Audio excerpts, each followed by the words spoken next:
पाकिस्तान मुस्लिम league functional Korangi district के सदर तनवीर चौधरी आवाम को रोज़ की बुनियाद पर इकट्ठा करने की कोशिश में मसरूफ़। पानी के हसूल के लिए आवाम को यकजान होकर बाहर निकलने की ज़रूरत है। पानी और टैंकर माफिया को रोकना होगा। अगर पानी नहीं है तो कहाँ से टैंकर भरे जा रहे हैं।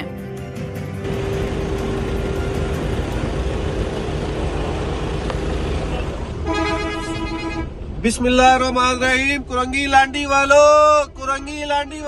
सोते रहो। आज 25 तारीख बरोज हफ्ता बल्कि अभी इतवार सैटरडे नाइट है।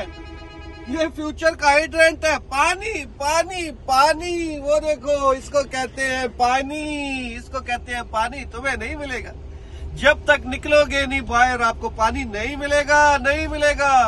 अब तैयारी कर ले।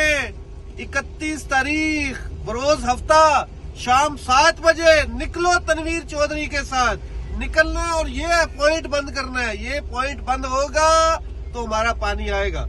31 तारीख बरोज हफ्ता शाम 7 बजे कुरंगी लांडी की आवाम से मैं अपील करता हूँ, ज्यादा से ज्यादा तादाद में हम आपको रास्ता बता देंगे। रास्ते में आपने हमारे साथ ज्वाइन करना है। पूरा काफिला लेके हम लोगों ने यहाँ पहुंचना और यहाँ मस्त माहौल में बैठ जाना है। हमने बैठ जाना है यहाँ पे। पानी फिर आएगा इंशाअल्लाह ताला आप लोगों को।